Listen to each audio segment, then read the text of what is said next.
Injection لگوانے سے روزہ نہیں ٹوٹے گا؟ بہت سے بھائیوں کا یہ سوال ہے کہ کیوں نہیں ٹوٹے گا۔ میرے عزیزو، اس کے لیے قانون شریعت نے بنایا ہے کہ روزہ کن چیزوں سے ٹوٹتا ہے۔ ہر وہ چیز جو تمہارے کسی بھی حصے سے معدے کے اندر جائے، معدہ جس میں ہم کھانا پانی سب چیزیں داخل کرتے ہیں، اس کے اندر اگر کوئی چیز پہنچتی ہے تو روزہ ٹوٹ جائے گا۔ انجیکشن جو ہے ڈائریکٹ معدے میں نہیں جاتا، یہ نسوں میں جاتا ہے، تو جس کی وجہ سے روزے کے ٹوٹے۔ اگرچہ اس میں بعض ائمہ اکرام کا اختلاف ہے۔ حضرت غلام رسول سعیدی صاحب علیہ الرحمہ، ان کا قول تو یہ تھا، ابھی ماضی قریب کے ایک بڑے بزرگ ہیں، شارح صحیح مسلم ہیں، شارح بخاری ہیں، تو ان کا یہ قول تھا کہ وہ فرماتے کہ انجیکشن سے روزہ ٹوٹتا ہے، لیکن ہمارے اکثر علماء کرام مفتیان اعظام کا یہی متفقہ قول ہے کہ انجیکشن لگوانے سے روزہ نہیں ٹوٹتا۔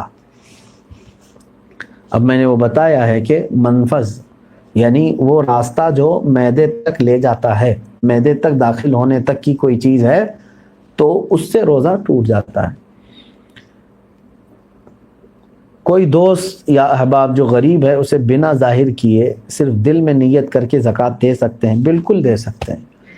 سامنے والے کے آپ کیفیت کو جانتے ہیں کہ یہ غریب ہے، مستحق ہے، لیکن غیرت کی وجہ سے، حیا کی وجہ سے ہاتھ نہیں پھیلاتا، مانگتا نہیں ہے، تو آپ اسے عیدی کہہ کر کے بھی دے سکتے ہیں، نذرانہ کہہ کر کے بھی زکوٰۃ کا مال دے سکتے ہیں، کوئی حرج نہیں ہے، کیونکہ اس کو نیت کرنا ضروری نہیں، زکوٰۃ دینے والے کے لیے نیت ضروری ہے کہ تم جب دے رہے ہو تب زکوٰۃ کی نیت ہونی چاہیے۔ میرے پڑوسی کو سائنس کا مسئلہ ہے تو کیا وہ روزہ رکھ سکتے ہیں؟ سائنس جہاں تک میں جانتا ہوں یہ ناک کی بیماری کو کہہ رہے ہیں، یعنی یہی ہوگا میرے خیال سے، اسی کو کہہ رہے ہوں گے، سانس لینے میں تکلیف ہو رہی ہو، تو ایسی کوئی تو یہ روزے کے معنی چیز نہیں ہے، انہیں روزہ رکھنا چاہیے۔ روزہ چھوڑنے کے جو عذر ہیں وہ ایسی بیماری کہ اگر وہ روزہ رکھ لے تو بیماری میں اضافہ ہو جائے گا، شدت بڑھ جائے گی اور جان خطرے میں پڑ جائے گی، ایسی بیماری ہے تو اسے روزہ چھوڑنے کی اجازت ہے۔ باقی اگر یہ سردی بخار وغیرہ میں اگر روزہ رکھ سکتا ہے تو اس کو رکھ لینا بہتر ہے۔ میرے پڑوس اگر ہمیں یہ پتہ نہیں ہے کہ ہماری کتنی نمازیں قضا ہو چکی ہیں تو اس کو کیسے ادا کرنا ہوگا؟ مثلا میری عمر 24 سال ہے، آپ کو پتہ ہونا چاہیے کہ آپ کتنے چھوڑے ہیں اور کتنے پڑھے ہیں، کیونکہ ظاہر سی بات ہے عقل والے ہیں آپ کی عمر آج 24 سال، جیسے صاحب آپ کہہ رہے ہیں 24 سال آپ کی عمر ہے اور آپ کو معلوم نہیں ہے کہ کتنی چھوٹی ہیں، لیکن آپ کو شریعت نے ایک طریقہ یہ دیا ہے، اندازہ کرو، ہو سکتا ہے تم پر نمازیں فرض کس عمر سے ہوئی، مثال کے طور پر 12 سال سے، سب پر ہوتی نہیں ہے، جب بالغ ہوا اس وقت سے نمازیں فرض ہوئیں۔ اب یہ 24 سال والے جو ہیں، میں ایک فار ایگزامپل بتا رہا ہوں، ہو سکتا ہے ان 14 سال میں بالغ ہوئے، نماز فرض ہوئی 14 سال کی عمر سے، 14 سال سے لے کر 24 سال ان کی عمر ہے آج، تو کتنے سال ہوئے؟ 10 سال۔ اتنا تو آپ کو خود معلوم ہوگا کہ ان 10 سالوں میں میں نے کتنے سالوں کی سب ملاؤں گا اگر تو کتنے سال کی نماز بنے گی، ہو سکتا ہے آدھا کر لو، اور اس میں بھی ساری نمازیں ایک طرح کی نہیں ہیں، کچھ لوگوں کی اکثر نمازیں اگر چھوٹی ہوں گی تو فجر چھوٹی ہوگی، عشاء چھوٹی ہوگی، اور اکثر پڑھی ہوں گی تو مغرب یا عصر یا ظہر یہ پڑھی ہوئی ہوں گی، تو آپ کو ایک اندازہ کرنا ہوگا غالب گمان 10 سال میرے اوپر نماز فرض ہو کر کے اتنا عرصہ ہو گیا ہے، میں نے مغرب کی نماز اس میں سے 8 سال تو پکا پڑھا ہی ہوں، شاید ہو سکتا ہے سب ملا کر کے جو چھوٹی ہوں گی میری وہ 2 سال کی ہوں گی۔ عصر کی نماز اور ظہر کی نماز میرے خیال سے میں نے 6 سال تو پڑھائی ہوں، یعنی پوری ملاؤں گا پوری نمازیں تو وہ 6 سال کی بن سکتی ہیں، 4 سال کی اگر سب چھوٹی ہوئی جمع کروں گا تو 4 سال کی بن سکتی ہیں۔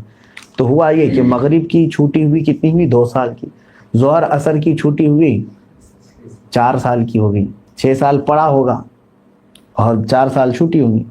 اب آتا ہے عشاء کا نمبر اور فجر کا نمبر، تو آپ یہ سوچ لو کہ یہ 10 سالوں کے اندر ہو سکتا ہے 1 سال پوری نمازیں ملا کر کے میں نے فجر پڑھی ہوں گی، 9 سال تو میری فجر باقی ہوگی، اور عشاء کو آدھا کر لو، تو ہر نماز کو آپ کو ایک غالب گمان بنانا پڑے گا۔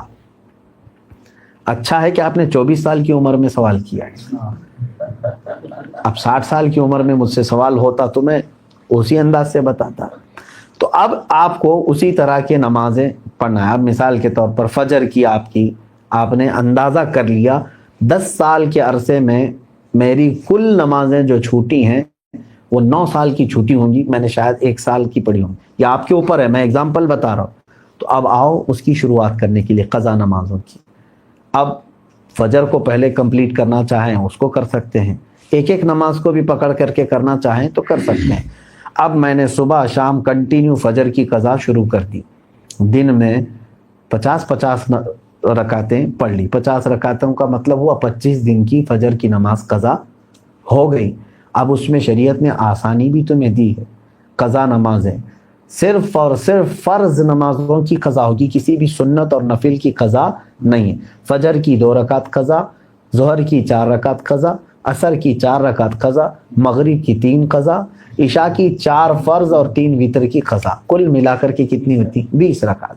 20 رکعتیں دن کی ہوتی ہیں، لیکن ابھی میں چل رہا ہوں فجر کی۔ اب ہو سکتا ہے آپ یہ سوال کریں گے کہ میں نیت کیسے کروں، کون سے دن کی، سنیچر کی، اتوار کی، پیر کی، منگل کی، کون سی؟ ظاہر سی بات ہے اب آپ کے پاس اندازہ ہی نہیں ہے کہ کون سے دن کی چھوٹی ہے۔ اس کے لیے بھی شریعت نے یہ چھوٹ دی ہے کہ آپ جب نیت کریں گے یوں نیت کریں، اے اللہ میں اس فجر کی 2 رکعت فرض نماز قضا کی نیت کیا جو میری زندگی میں پہلی چھوٹی ہے۔ کیا نیت کریں گے آپ؟ میں نے اس فجر کی 2 رکعت فرض نماز قضا کی نیت کیا جو میری زندگی میں سب سے پہلے باقی ہے۔ ہر 2 رکعت پہ یہی کہنا ہے آپ کو، کیونکہ جب وہ ادا ہو جائے گی تو جو پہلے ہے وہ ہی آتی جائے گی۔ تو 9 سال کی قضا ہونے تک آپ کو یہی نیت کرنا ہے جو میری زندگی میں پہلی باقی ہے۔ ظہر کی بھی کرنا ہے یہی، میں نے اس ظہر کی 4 رکعت فرض نماز قضا کی نیت کیا جو میری زندگی میں پہلی باقی ہے، یعنی ترتیب میں اب جو پہلی باقی ہے اس کی میں نے نیت کر لیا، پھر اس کے بعد یہ آتی جائیں گی۔ اب مثال کے طور پر 100 نمازیں آپ کی ہیں، آپ نے نیت کر لیا میں نے اس ظہر کی 4 رکعت فرض نماز قضا کی نیت کی جو میری زندگی میں پہلی باقی ہے، تو 100 پہلے نمبر والی ہو گئی، اس کے بعد 99 بچے، لیکن جو دوسرے نمبر پر تھی نماز اب وہ کون سے نمبر پر آ جائے گی؟ پہلے نمبر پر آ جائے گی نا پھر سے۔ تو ہمیشہ یہی نیت کرتا جائے گا جب تک کہ وہ 100 پوری نہ ہو جائے۔ نیت بھی آپ کو سمجھ میں آ گئی قضا کے لیے۔ اب اس میں چھوٹ بھی دی گئی ہے، آپ کو رکعتیں چھوٹی کرنے کا بھی حکم ہے، یعنی اس طرح کے آپ کو مختصر کر سکتے ہیں آپ۔ مثال کے طور پر نماز میں سورہ فاتحہ پڑھا، آپ انا اعطینا اور قل واللہ احد پڑھ رہے ہیں، چھوٹی صورتیں پڑھ رہے ہیں، یہی کنٹینیو چاہے تو ہر رکعت میں پڑھ سکتے ہیں، ہر نماز میں 2 صورتیں پڑھی، اور تسبیحات جو ہیں رکوع اور سجدے میں وہ 3 پڑھ رہے ہیں، وہ تو ٹھیک ہے، اتنی مقدار تو آپ کو رکوع اور سجدہ کرنا ہی ہے۔ لیکن اتحیات میں بھی تشہد پڑھا انگلی اٹھا کر، درود ابراہیمی اور دعائے معصورہ اگر نہیں بھی پڑھا تو اس کی نماز ہو جائے گی، تو یہاں اور شارٹ کر دیا گیا ہے۔ قضا کرنے والے کے لیے یہ سہولت بھی ہے، وہ چاہے تو اپنی جلدی سے جلدی یہ پوری قضا مکمل کر سکتا ہے۔ جوانوں آپ سب سے میری گزارش ہے، بڑھاپے میں انتظار مت کرنا، کسی بوڑھے کو میں نے قضا کرتے ہوئے نہیں دیکھا کہ پوری زندگی کی وہ قضا کر کے گیا ہو، بہت کم۔ بڑھاپے میں اصل نمازیں پڑھنے میں ہی گھٹنوں میں تکلیف، کمر میں تکلیف ہو جاتی ہے۔ دیکھتے نہیں آپ آج مسجدوں میں اچھوں سے زیادہ کرسیوں کی نمازیں زیادہ ہو گئی، کیوں؟ اس وقت ان کو اپنی فرض نمازیں ہی دشوار ہو گئی ہیں، کہاں قضا کریں گے۔ نوجوانوں آپ کے پاس آج قوت ہے، طاقت ہے، آپ روزانہ ہی آپ اپنا ایک وقت لے لو، گھنٹہ 2 گھنٹہ، میں دن میں کوئی ایک وقت مخصوص کر لوں اور اس میں صرف اپنی قضا مکمل کر لوں۔ چند دنوں کے بعد آپ دیکھو گے آپ صاحب ترتیب ہو جاؤ گے۔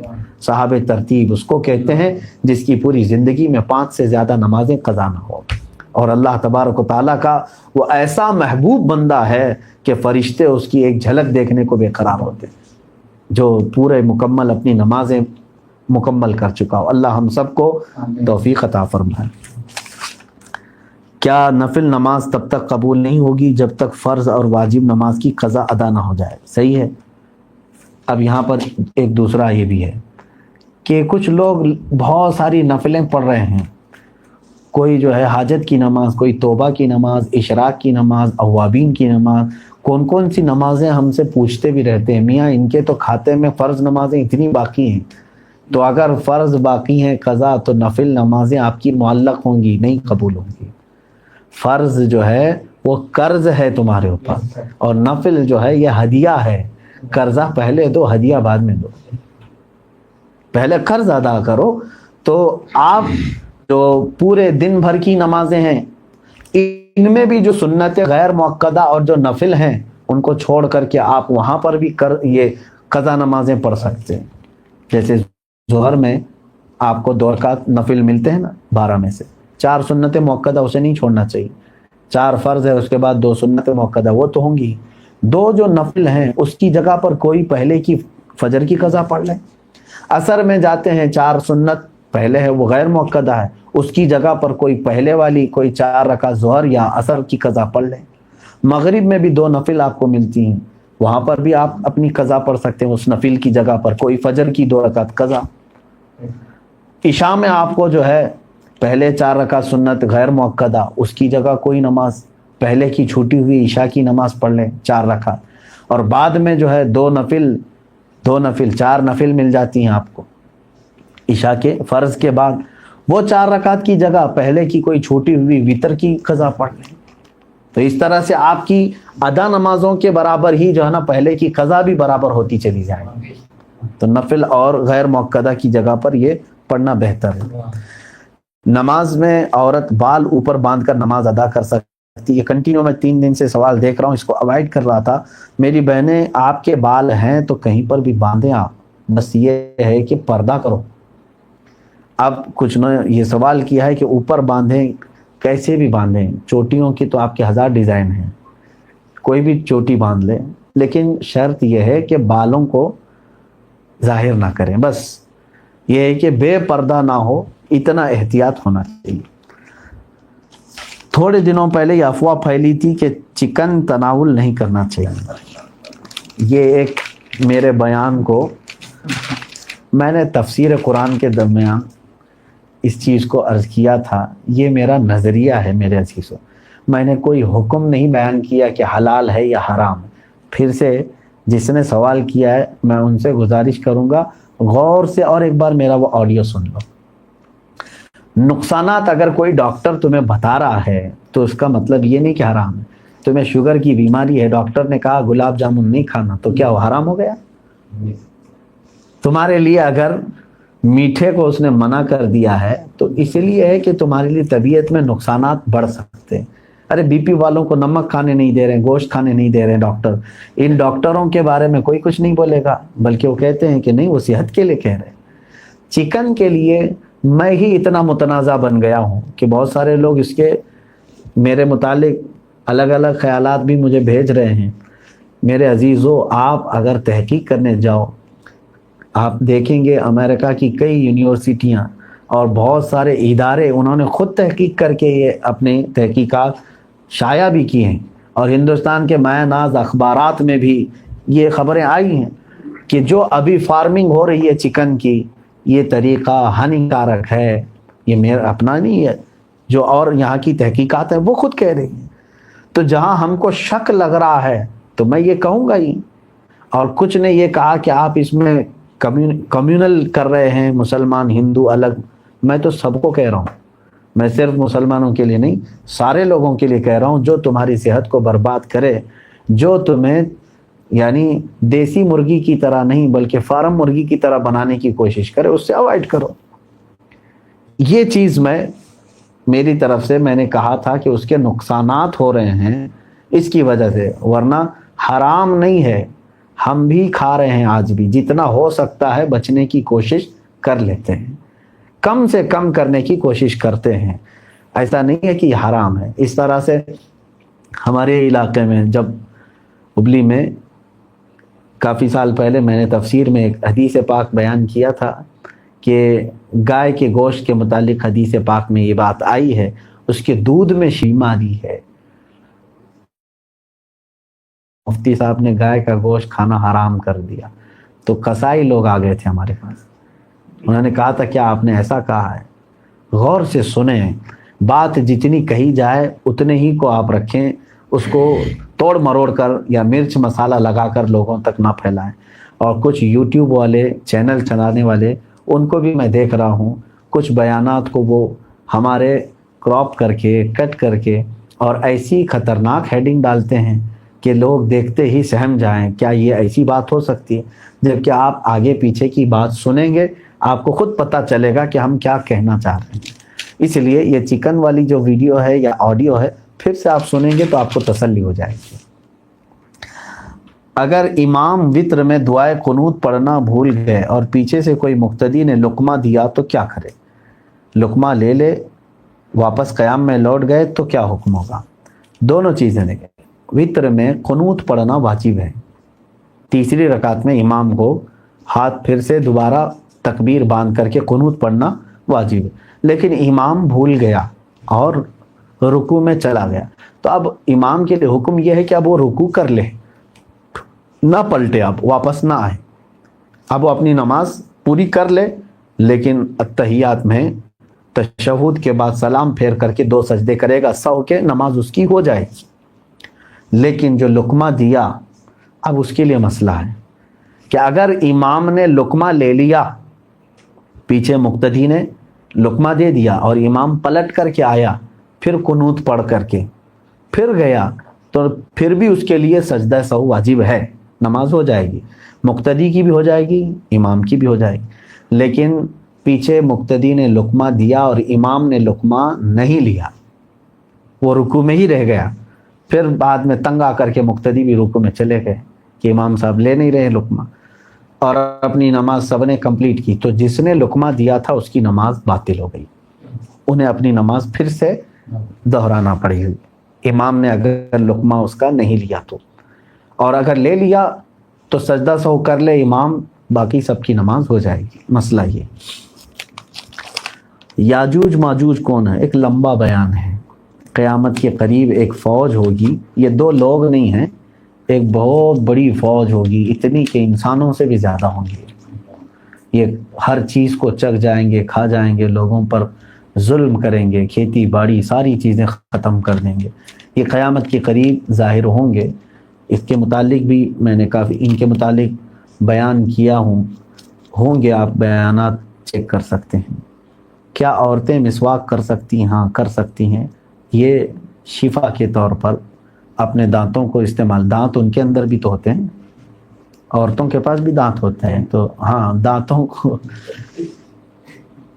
صحیح کرنے کے لیے مسواک حضور صلی اللہ علیہ وسلم نے فرمایا ہے, اور اس میں موت کے علاوہ ہر بیماری کا علاج ہے. تو پھر عورتیں بھی کیوں نہ بچیں ہر بیماری سے. اللہ سب کو شفا عطا فرمائے.